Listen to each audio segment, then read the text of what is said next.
problem, right? There's a lot of complexities and interactions in these situations. So we're looking at how do we look at these social problems, and how does that combine with technology, and how does it relate to the United Nations Sustainable Development Goals, which you've probably seen before. So here's a flyer for the class. This class is an interesting diversion that we're offering it during the day on Tuesday and Thursdays from 11 to 12:50. So that's sort of an experiment this summer to see the interest in that. One of the reasons that we're offering it during the day is we're doing this as a COIL course, which is Collaborative Online International Learning, which means we are doing this class in conjunction with another university in Heidelberg, Germany. Right now, I think we have 15 students registered for the CSU section, and Germany has 20 students. So we're looking, it's pretty robust at the moment. Also, we're bringing on another university from Guadalajara, Mexico, and they have 10 students. So it's going to be very interesting to see this interaction and these different perspectives on solving problems related to vulnerable communities. So some of the course topics: community development strategies, sustainable design principles, development planning, emergency response, and technologies and approaches tailored for vulnerable populations, something we call appropriate technology. So if you're interested, you can contact me. My email is just my name, aaron.brown@colostate.edu. Would love to have your involvement, and that's my pitch. Any questions? So I have like an electrical engineering background. What sort of prerequisite skill sets do you recommend having for this course? Like, do I need to know stresses of materials, or like what would someone need to be successful? No. The people? Yes, stresses of people. We intentionally do not have prerequisites for this course other than senior level, like undergraduate, senior level. It's really a graduate level course, but you can be a senior and take the course. We intentionally don't have prerequisites because we're trying to have a multidisciplinary approach. In fact, there are some students from public health who'll be taking this course as well. So they won't have, stress strain diagrams in their head, or how to look at, right-hand rule we were talking about earlier. If you talk about that, they'll be completely lost. So, yeah, just bring an open mind. That's the prerequisite. Thank you. Mm-hmm. What's the homework assignments kind of style, project-based class? Yep. So we have a couple different ways that you'll be evaluated and also that you'll learn. We have chat discussion rooms. So we're going to have a chance to talk about some readings and then have discussions about those. We have a couple presentations in the class, and then the class will complete with a group project. The group project is student proposed. I give some ideas. So if you're kind of like, well, what should I work on? Here's some topics you can work on. But what I found last summer was that a lot of student groups came up with their own topics that were very interesting. And some of those topics are even things that they were interested to work on in reality, besides just theoretical framework. And in fact, one student is working on her project right now in Belize related to that. So it's actionable.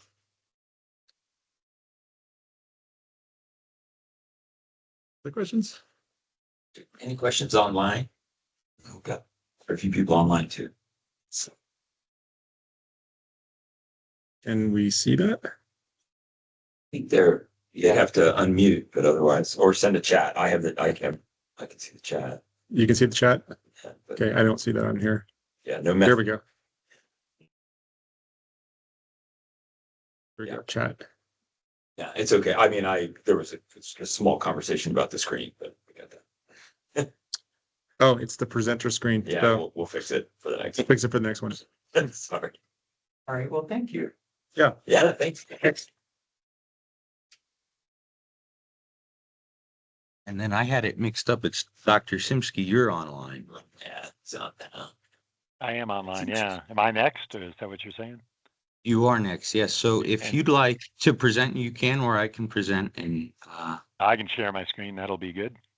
All right. Seeing it okay? That should be all right. He's got the right view. Great. No, no. Oh, last one. my time. There we go. I thought it duplicated my.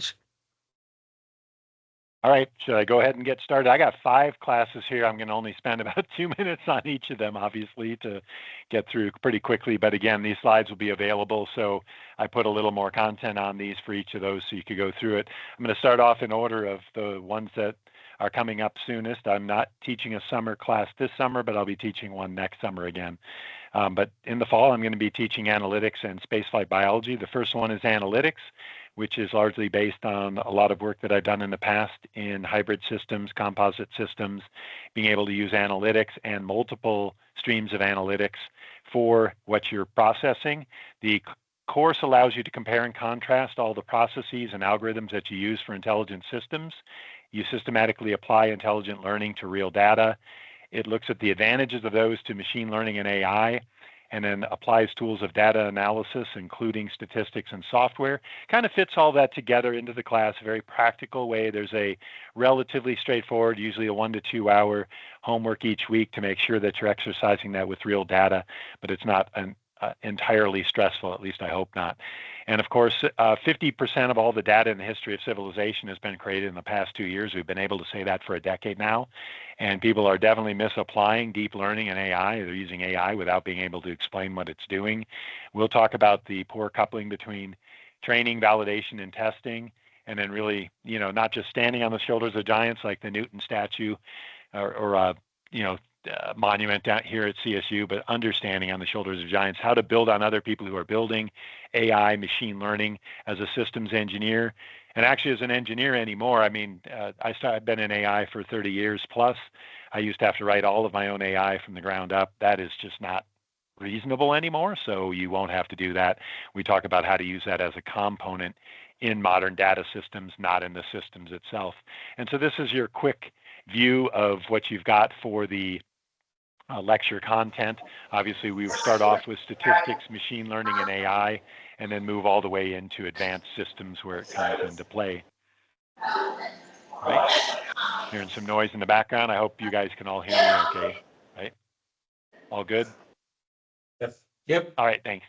So then the other one in the fall is spaceflight biology, which we have a large percentage of our students are in aerospace. This is really about how everything that is alive responds to space. So it basically gives you a lot of the really understanding what the significant biological dependencies on Earth's gravitational field are, and life's evolved over the course of arguably 3.5 billion years, all the time with a relatively constant gravitational field. What we actually have there for biological and sustainability vulnerabilities that come in spaceflight. So we start off with a lot of the background in terms of what happens when you go into space, what is going to happen to from bacteria all the way up to, people in space, including plants, everything else, and then how you actually can do sustainability in space, right? So we're moving into space. And, it's much more dangerous than any type of thing we've got on land, even the most dangerous, profession you can have on land is a fisher person, right? And so really what we're doing in this class is showing you, kind of demystifying what it's like to go into space. This kind of gives you an example of, kind of deconvolving all of the heroism and everything else that people think about in space. And as we go in there, we're really talking about, wow, what does gravity do to living organisms? What is spaceflight itself? And then what are the direct and indirect effects? And then we walk through very deeply what spaceflight does to, if you will, everything from fungi and below, then to plants, and then to animals, and then to the systems in animals itself. Of course, we are a systems of systems department, so we'll talk about the systems in the human systems there and end up with net zero sustainability for launching, living, and returning from space. Pretty cool class if you're interested in spaceflight. And then the last 3 that I'll go through more quickly, one will be in spring of 2026, the Sensing, Signals, and Imaging class. Really good if you're interested in sensors and sensing. Really good if you want to know how to do signal and image processing. And again, at a more applied level, you're not going to be having to, create these things from scratch. You kind of get to use the environment you're familiar with using. Probably the section in here that's not in any other courses at CSU is the deep dive into color science and how color impacts everything, both in imaging, in security, and in everything from advertising on up. And so again, we talk about every type of imaging up to hyperspectral imaging and combinatorial imaging in this class. That'll be in a year from now. So the topical syllabus gives you an idea. Again, there's, like with the analytics class, there's like a relatively straightforward homework each week to keep you exercising what you're doing in the class, and you get to use your own computing or spreadsheet, whatever works for you, environment in there.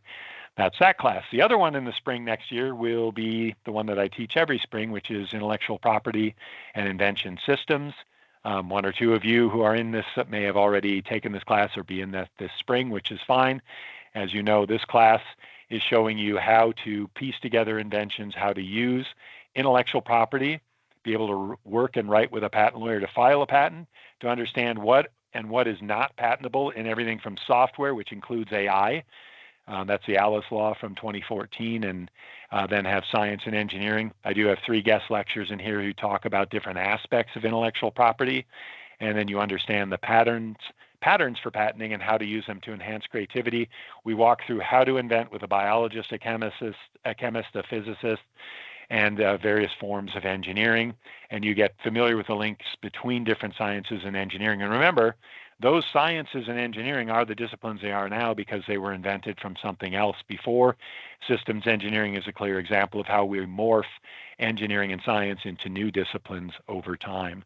So if you're inventive, you'll know what this is. This is a pane, a glass pane of window in the ass. And hopefully this class won't be one for you. Yeah. So this is the topical syllabus for this class, gives you a real understanding. And again, the major focus in the middle half of the class is methods of inventing to invent with anyone else in the sciences and engineering. We end up with guest speakers talking about these aspects of patents. And of course, the basics of patenting are covered the first 5 weeks. You'll have a real good understanding of how to patent, how to decide between trademarks, copyrights, trade secrets, defensive publications, etc. You'll know the difference between a design, plant, and utility patent, et cetera, and be able to put portfolios of those together.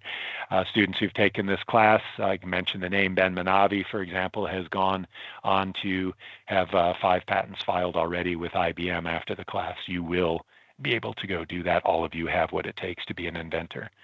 And then the last one, which I won't go into too much depth because it's a full year from now that you'd be signing up for it, is the cybersecurity class. I'm teaching it in the spring of odd years and summer of even years. And the last class that I've got will be summer of 2006.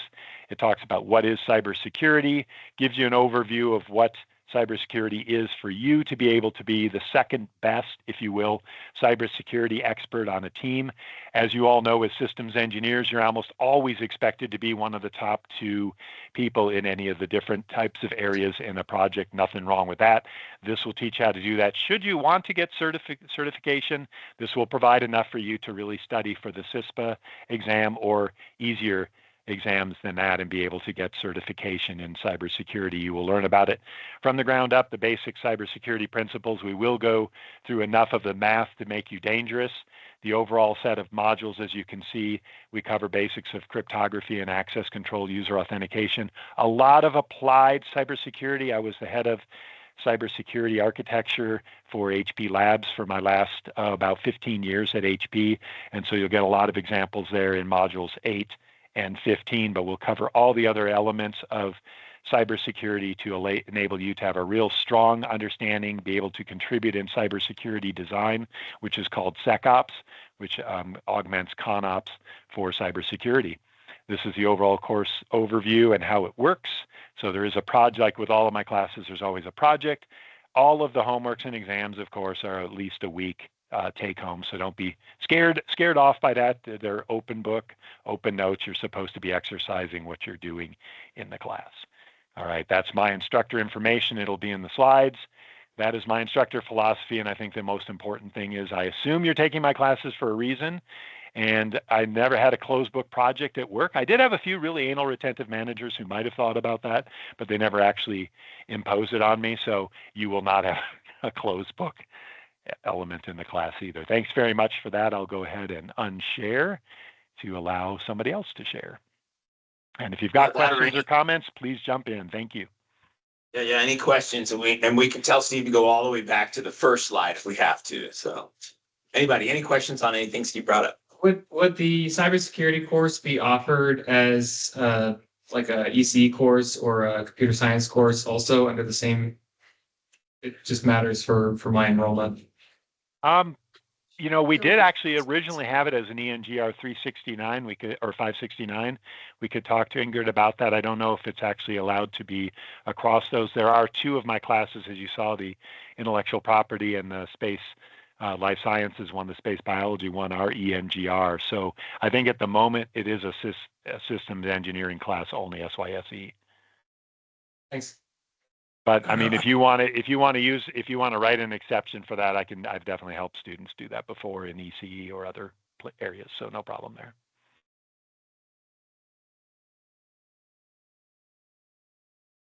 Any other questions in person? No? Okay, and I assume no online. Yeah, anybody, any questions online? You can throw them in the chat. I'll check real quick. Yeah, no questions in the chat. Or just unmute, jump in.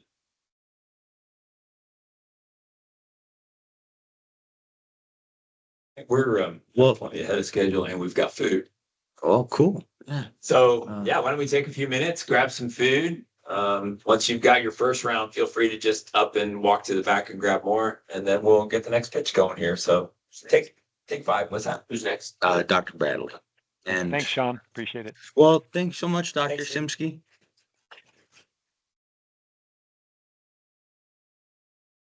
And do you think the best way to change the speaker view is to? You know what you can do is There's a way to do it like this. Oh, beautiful. look at your screen. You could also just do that. That's what I did. Okay, so you did for extending. Oh, well, very good. Thank you. Done it a couple times, kind of. Yeah. Every time I open Teams. Usually I got it about it. Is there a setting to disable the presenter view? Because I just never want it ever, and it's I use it when I teach because I have 3 screens at home. So I have the presenter view up. I can see what's coming. I can see a few notes, but sure. I don't know if there's a way to say. I've been putting out my notes for it, Yeah. so that I don't have to deal with it. But Yeah.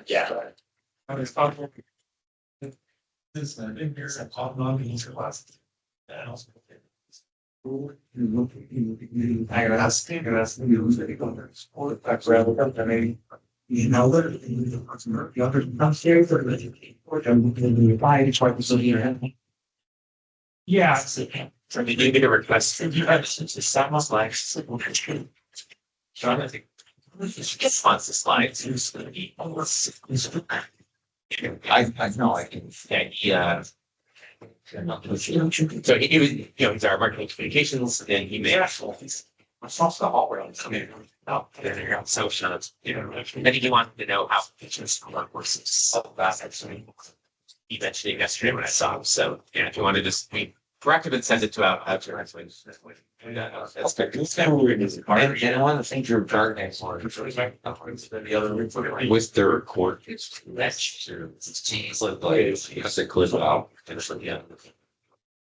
They're available. Sure. Yeah. Was there a chat on this? Yes, I think I saw one. Like I said, it looks inside. Or is that? Oh, Yeah. What are we up to? What's I would like on Yeah, the pizza came about 20 minutes late. that's a kind I know. But for a lot of time up. That wasn't actually an old sessions, But he Jeremy says he's got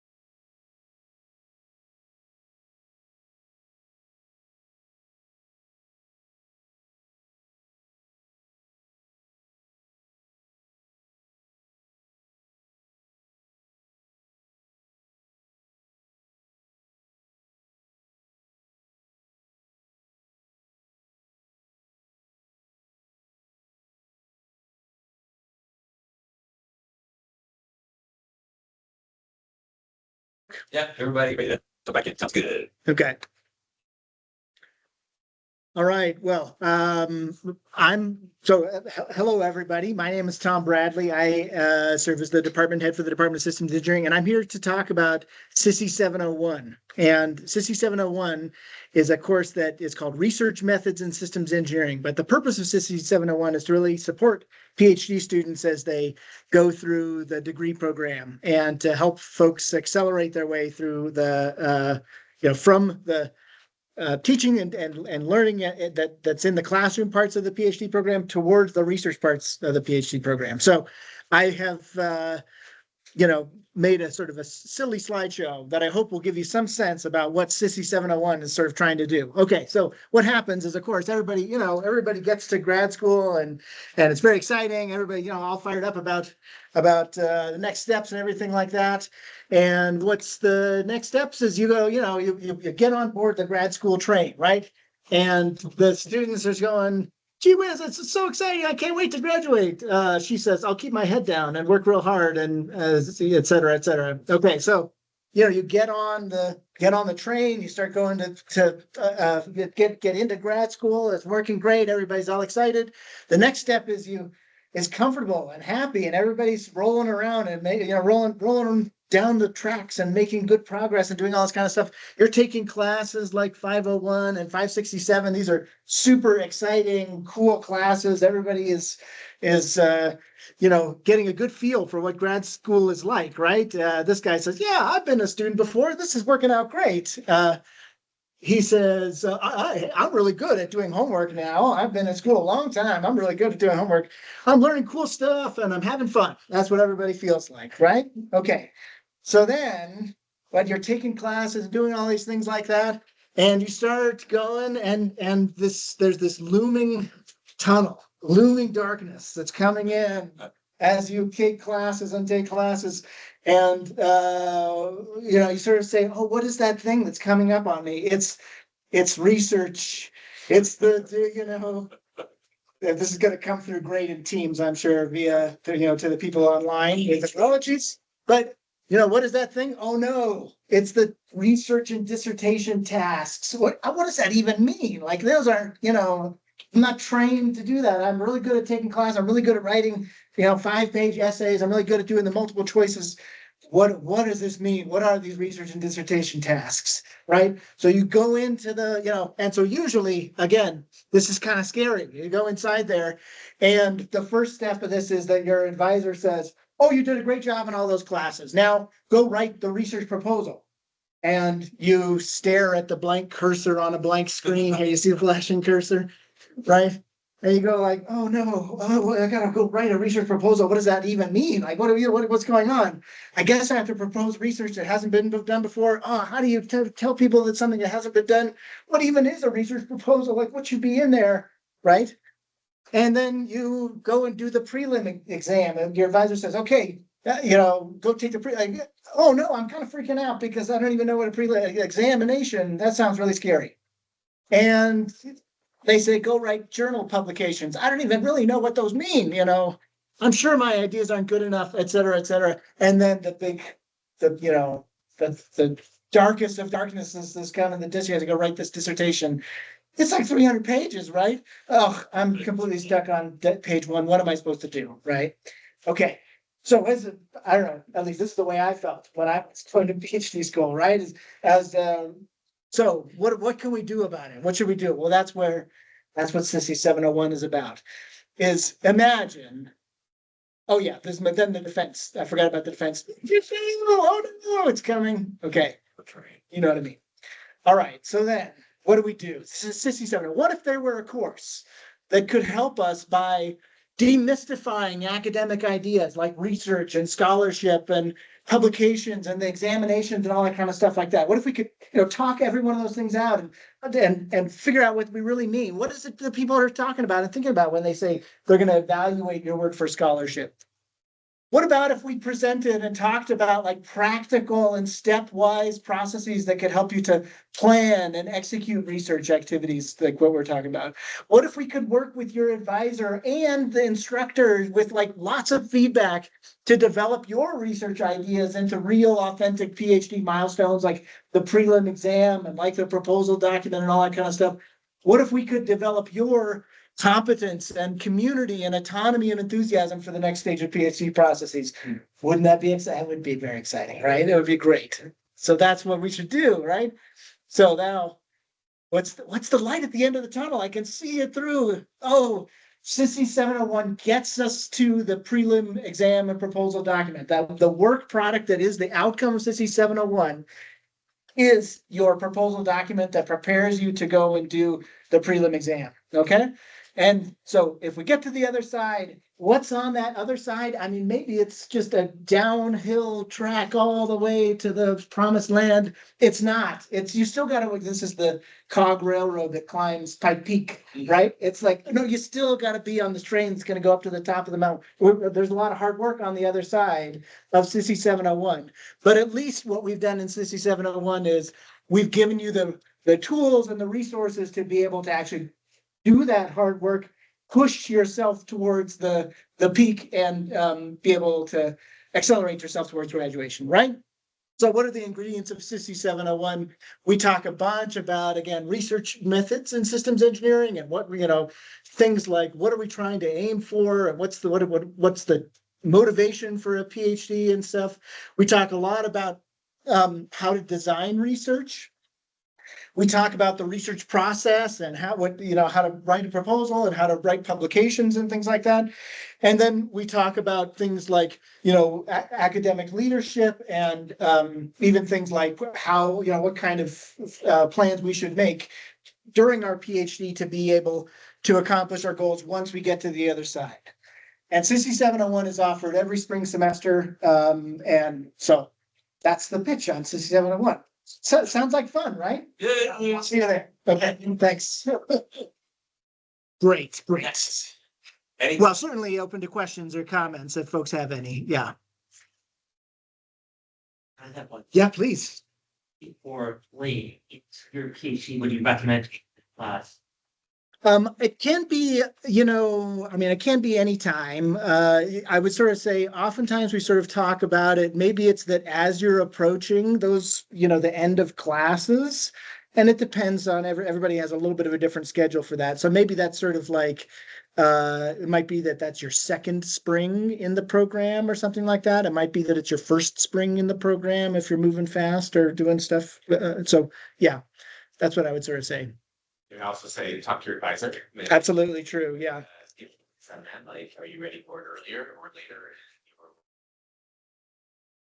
later? And I think that, it's supposed to be something again that where you have enough, you've taken enough of the classes that you sort of maybe have some idea about the program that you'd like to design, about what you'd like to do for research. What's not helpful is if you take this class and you do a bunch of work and then you take Steve Simske's cybersecurity class and you go like, oh my God, that was the most awesome class I've ever taken in my entire life. And you sort of change, this happens all the time. You change your idea and say, oh, I want to do a cybersecurity research program. It's okay. It just and again, like I say this in the class all the time, but once you've done that process once, then to do it the second time is easy. You know what to do. So. This out to like all the other engineers, and I know there's space don't know. And would this be the kind of course where we would say it's okay to take it if you're not a systems engineering PhD student, but you're a PhD student in an overlapping field? Yeah, I would invite that. Definitely come and talk to me or something like that. We can make a plan. But that might, I would love for this to be a resource for more than just systems engineers. So let me know. Yeah, in our program, just for those of you that are in systems engineering, we do accept this as either towards a core course or towards your research credits that are required for the PhD. So again, that's where we'd have to kind of speak with your advisors, but we do have that kind of networking possible. So we want to kind of loop in your faculty member and your advisor. All right. Thank you very much, everybody. Glad to get to talk to you. Do Jeremy? I can manage, since I'll be next, right?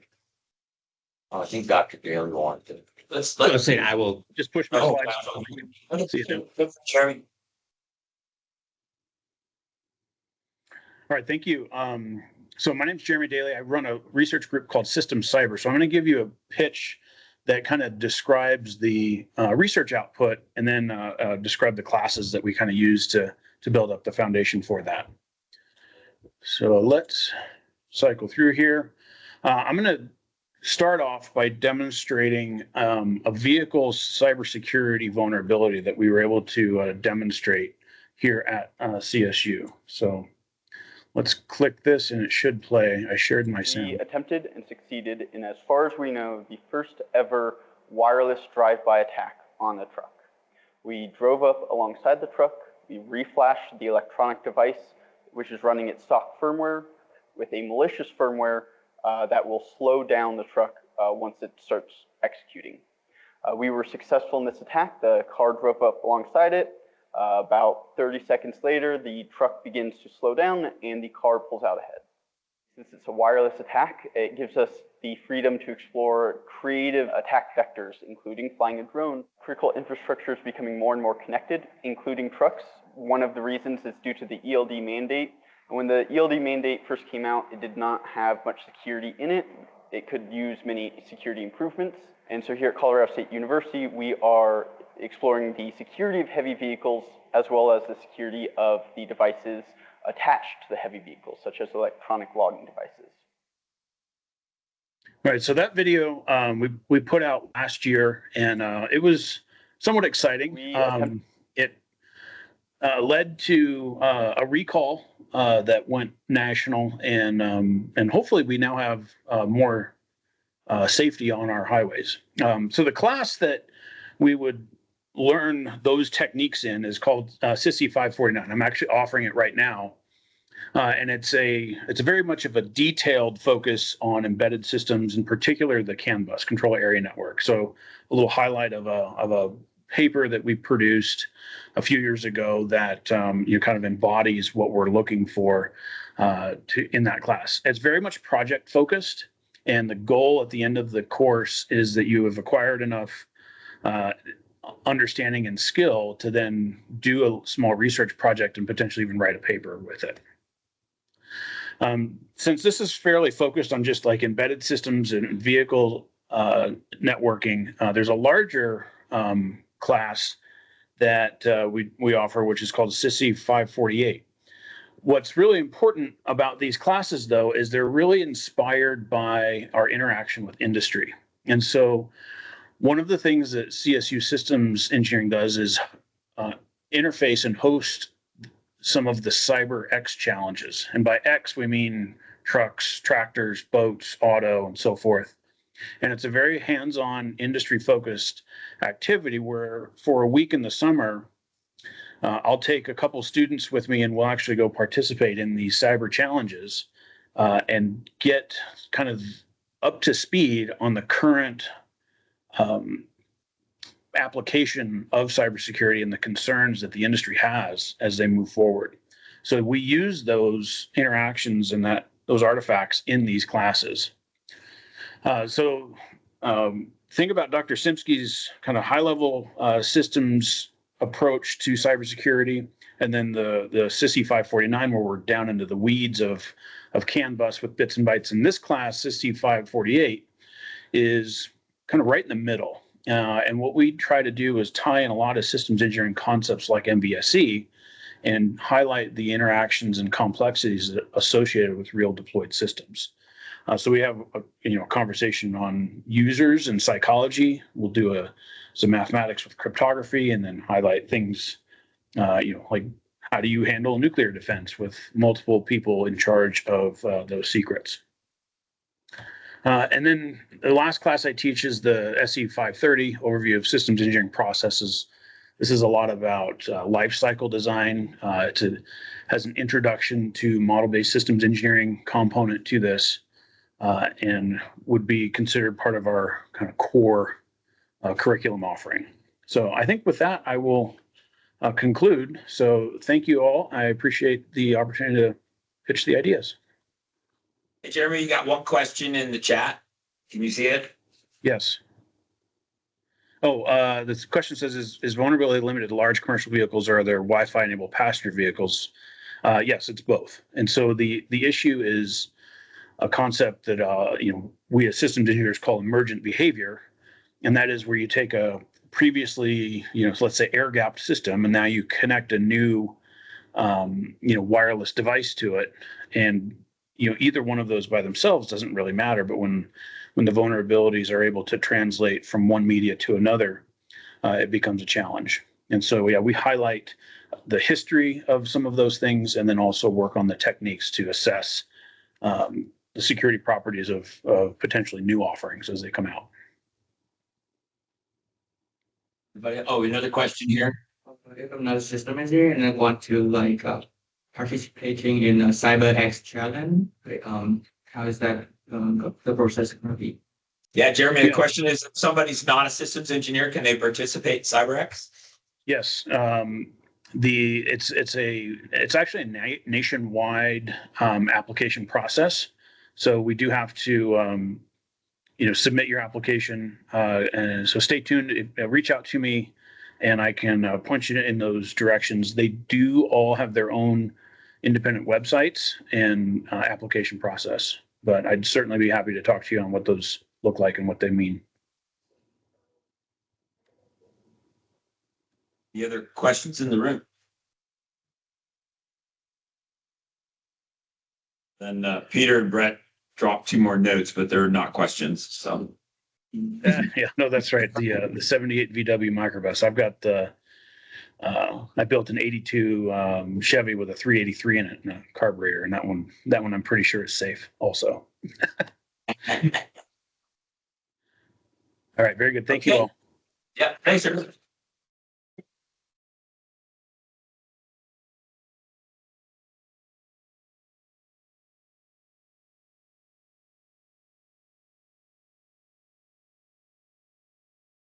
All right. Well, hi, everyone. If you haven't met me before, I'm Dr. Dan Herber here in the Department of Systems Engineering.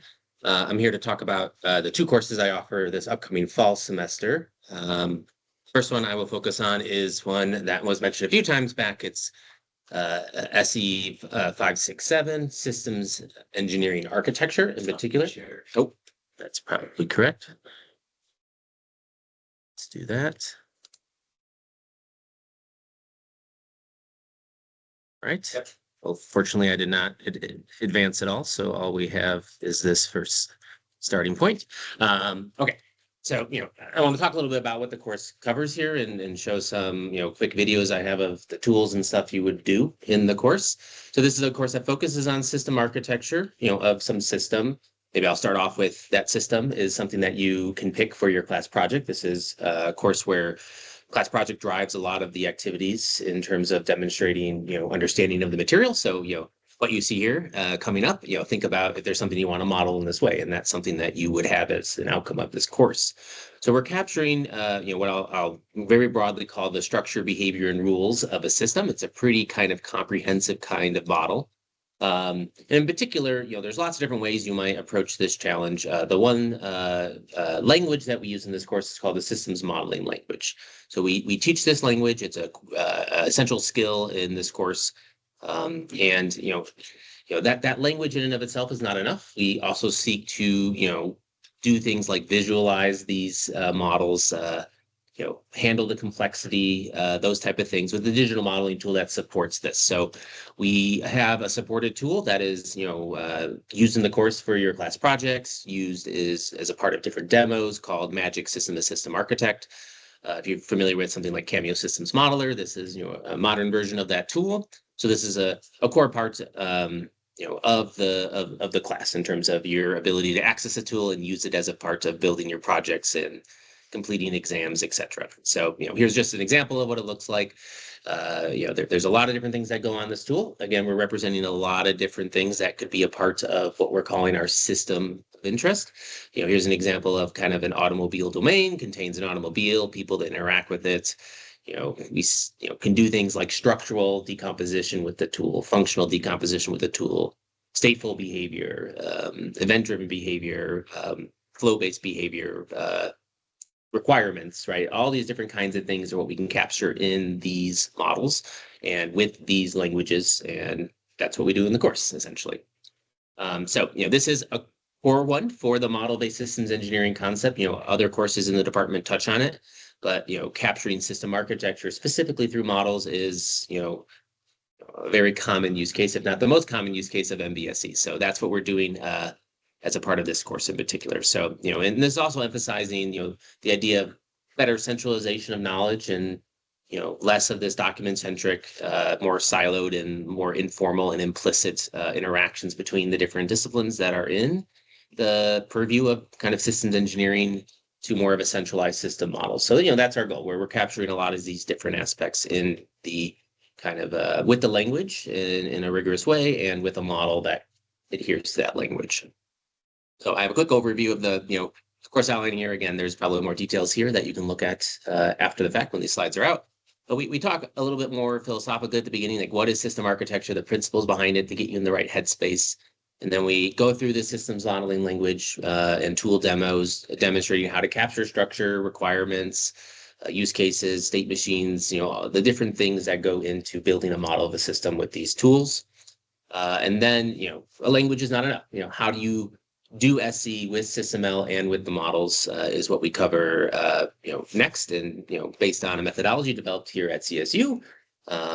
And then we have a couple of other, what I'm calling high impact architecture and MBSE topics, things like risk and security.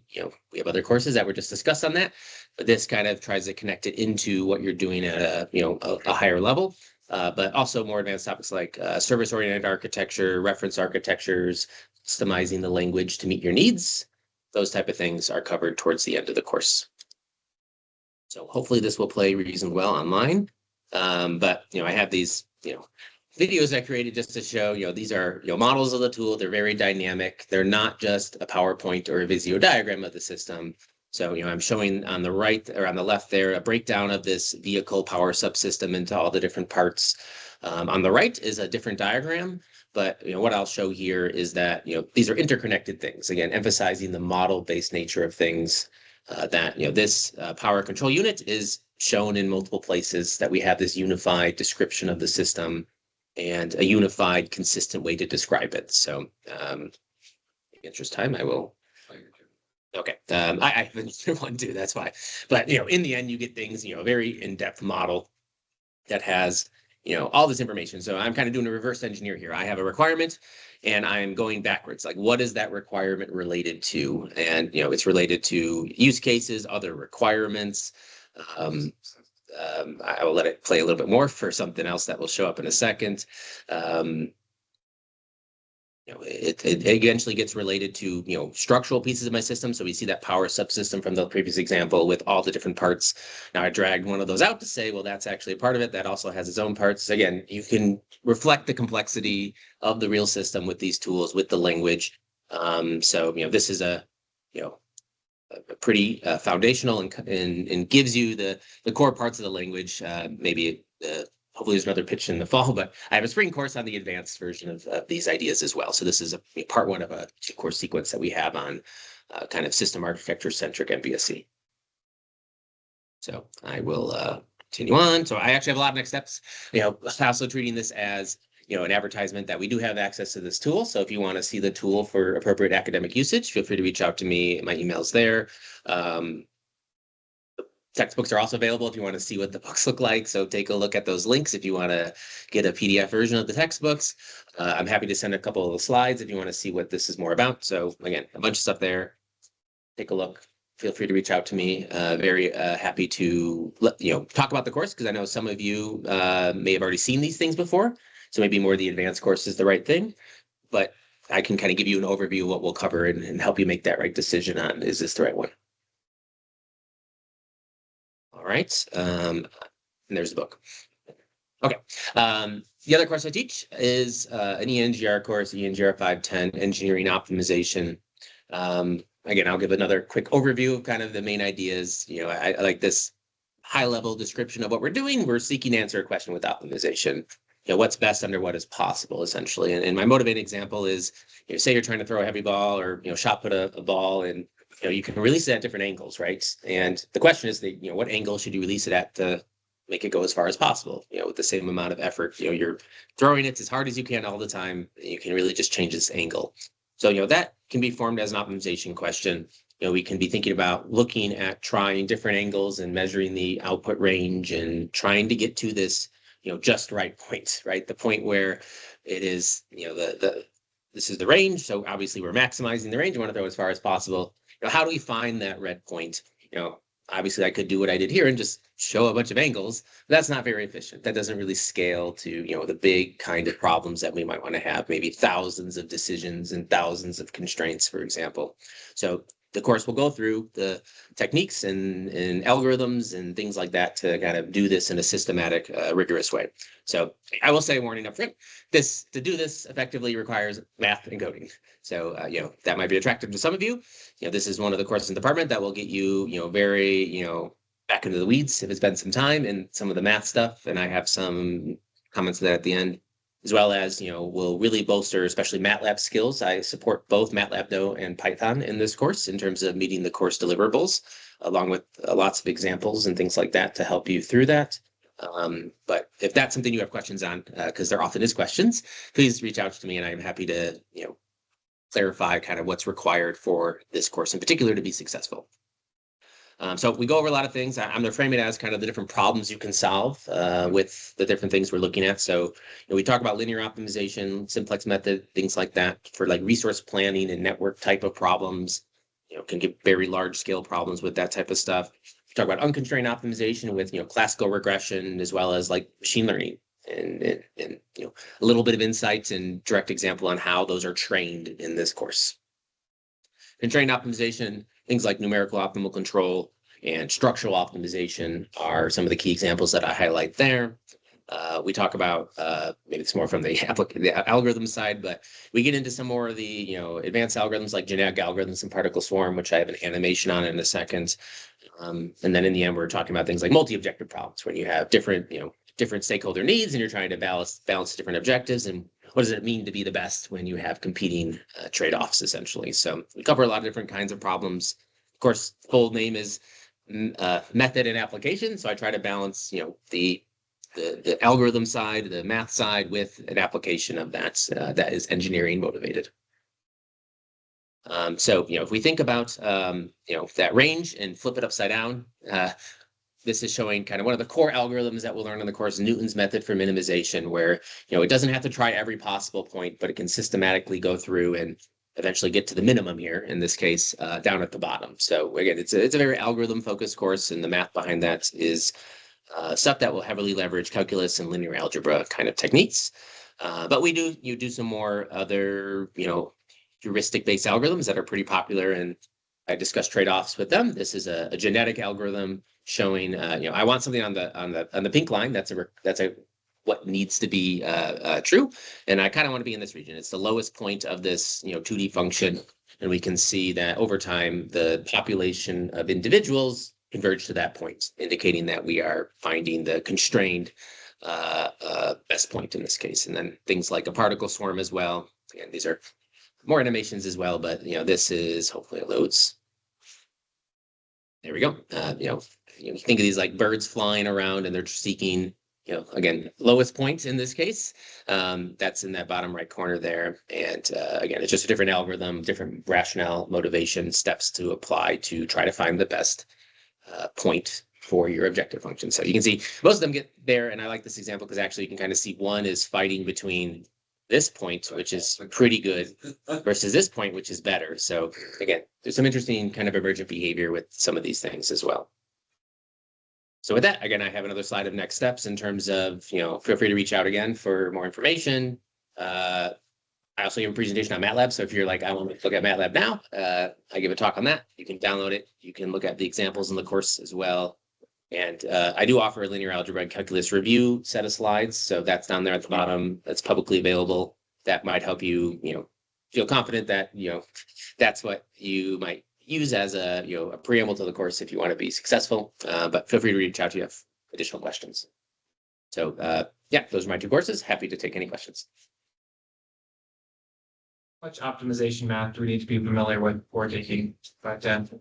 So for 510, we need some calculus and linear algebra stuff. Okay. We don't need any actual optimization stuff. I do a review of what a Taylor series is, for example. So if that's something that was, a long time ago, I will review what a Taylor series is. But, taking derivatives, taking gradients, what is an eigenvalue of a matrix, those type of concepts will be needed in the course. But that's why I provide a linear algebra review. Some of them are reviewed during the course. Some of them I kind of have footnotes that say, please see this part of the review slides for it. So, that's why I encourage you to look at those review slides to see, is this, do I want to, get back into this type of material? If you do, then I believe I greatly support relearning some of these things, but no specific optimization related things are needed. It is from foundation of the prerequisites, which are, a linear algebra calculus course from, 200 or 300 level type of thing. One more question. Yeah. Is the mathematics going to be or is it mainly going to be abstract in the problems, or are there going to be concrete system engineering problems that need to be optimized that are used as examples? Yeah, so I try to always have a real engineering example. Like the structural optimization is a 10-bar truss problem. The resource planning is, again, they're not, they're still kind of teaching focused examples, but they're engineering defined teaching focused examples is how I put it, so that they're not totally abstract, AX equal to B, and I don't know what A and B mean type of things. Mm-hmm. All right. Okay. Is there any questions online? So, All right. Thank you. the last one, right? Yeah. Okay. What I gotta do? How to get out of it? Okay. Yeah. Which ones? This one. Yeah. Okay. Full screen. Yeah. Did you share it? Go ahead. Yeah. I don't think it was shared. So. I'll just note kind of in the interim while we have a little bit of time here that for students that are outside of our program, we have now 4 certificates that have been approved. And even if all of those courses can't be approved as electives towards your program, maybe if you take 1 or 2 of them at a later date in time, you might decide, hey, I want to take some more courses. Maybe my company will pay for courses. All of our courses are available both on campus and online, and you can finish a certificate distance or take a certificate later distance if you want. Just kind of wanted to throw that out there because I think that's a really cool thing about our program is we're constantly evolving the curriculum, and we do have these options kind of available that, might help you want to pursue that. Excellent. Thank you, Deb. My name's Dr. Jim Adams. Yeah, I'm a professor here in the department. I was working for a lot of the time I was teaching. I retired in 2023 from Lockheed Martin. So I started teaching a little more, but I'm doing a little transition stuff right now. So you'll see I'm only teaching 1 class a year. I'm teaching 2 classes. I went ahead and changed the order of my slides because I forgot Dan was right before. We have a class called Cost Optimization for Systems Engineers. And it's really kind of like taking on this problem of we've been teaching system engineering and studying it for more than 50 years, and we still have big projects that don't succeed. They don't meet all their objectives, and they miss a lot of them terribly. IT projects are known for being the worst of large projects. So we'll go over what is system level cost optimization, kind of like what is this big picture of it, and then how do big things get done? There are lots of examples of good projects, and a new book just came out 2 years ago by a couple of a Swedish and an American author, Flyberg and Gardner, and it just turns out it's really neat because some of the things they found in there were the things we stuck in this class, and there was no book on this when we put this class together in 2018. So I kind of focus on 4 areas: understanding and applying project optimization with a solving tool. So it's just one solving tool of the many that like Dan is going through in his class. It's very light, but it's just more so to get people exposed to it and be thinking as a system engineer, what does it mean to use an optimization tool when I've got all these competing needs? And then we'll do some cost estimation, and we'll be looking at confidence levels because we really want to right size our projects and our resources, or that balance between them. And a lot of projects don't do that well. And that's why they get in. One of the reasons they get in trouble. One thing that we discovered as we talked to more and more people about this is that there's this fight going on in organizations. There's a project trying to get this thing done. There's a program that has lots of projects. And then there's this company, enterprise, organization, whatever, and it's trying to get goals done. And those goals between those three layers rarely ever align.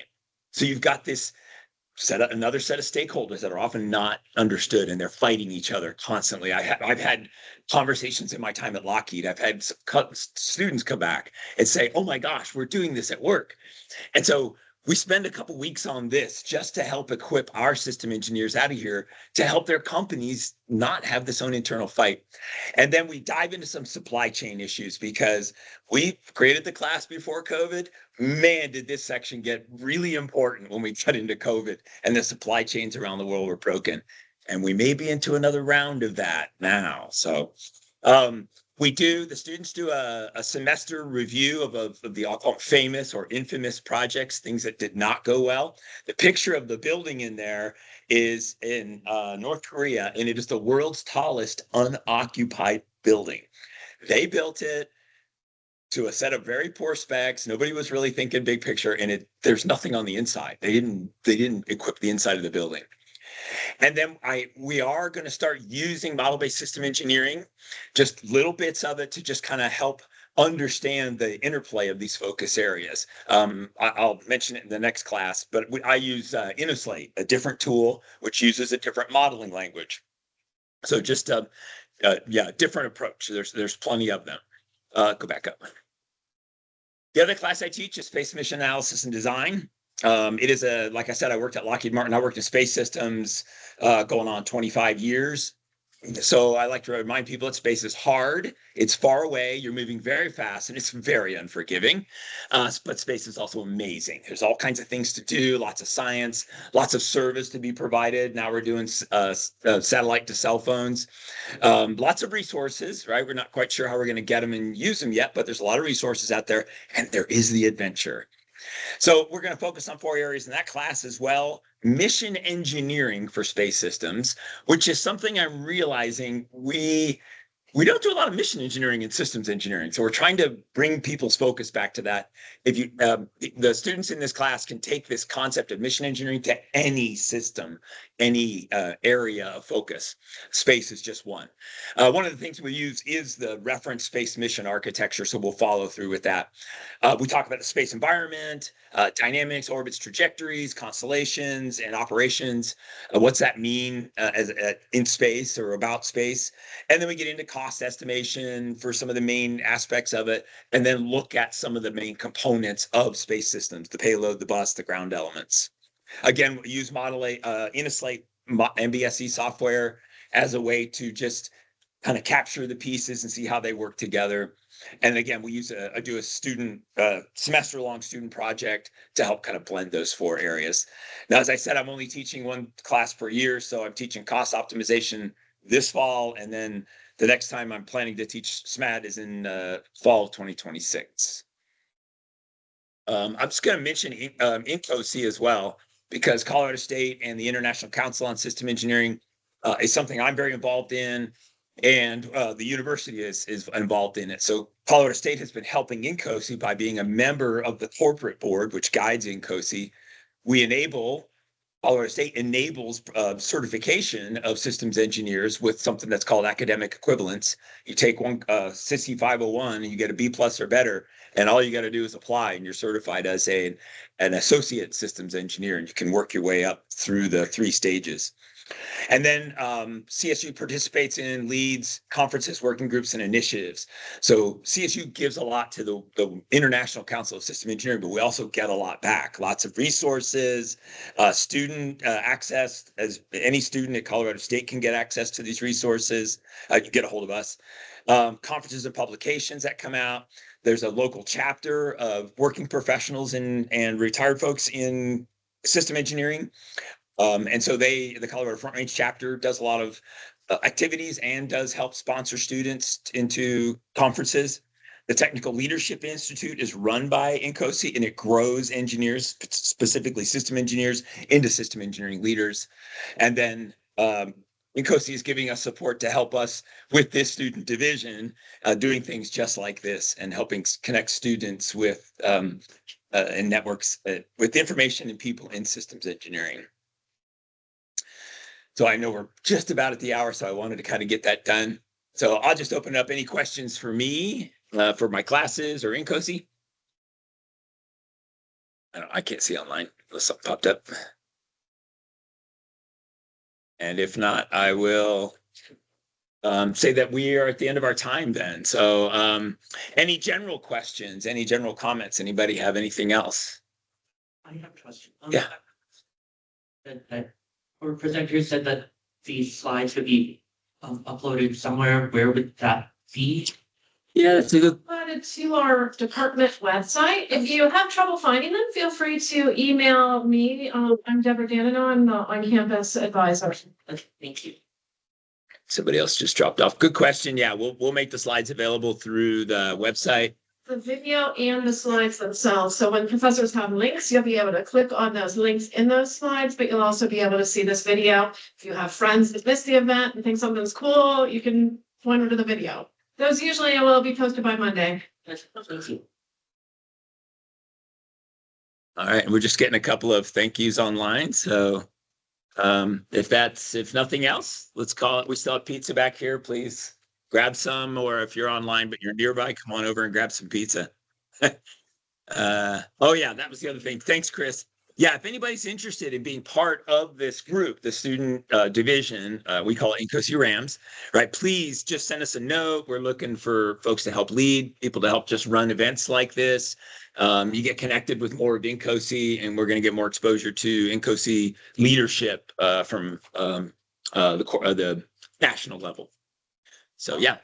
Another department, feel free to reach out to me and I can add you to our email list for other future events that we do like this, because we call this our Friday Talk Seminar Series, and it's not always like little short things. Sometimes it's someone just giving a whole talk about a systems engineering thing. A lot going on. Were you involved with INCOSE at all when you were at Lockheed, or did they facilitate anything for you? They certainly do. Yeah, a lot of corporations, and you can the corporate advisory board is a set of companies who pay to guide INCOSE. Well, they all get benefits, and they all have people who lead that and take advantage of those benefits. So even here at Colorado State, I was the corporate advisory board representative for a long time. Dr. Bradley's taken that over now. And, we go out and we reach out and help this company out. So the one at Lockheed, you're at Lockheed, right? No, I'm not. Oh, you're at Woodward. Well, Cameron's Cameron's a corporate advisory board member there. Yeah. So, at Lockheed, there was a big mailing list, distribution list, and then support for people who are involved in INCOSE. I'm still in touch with Lockheed people who are now even more involved in INCOSE than we were back then. So, yeah. Thank you. Yeah. All right, let's call it good. We want to respect everybody's time. Have a great weekend. Happy Easter. Thank you for joining us. If we just leave, will it save the video, right?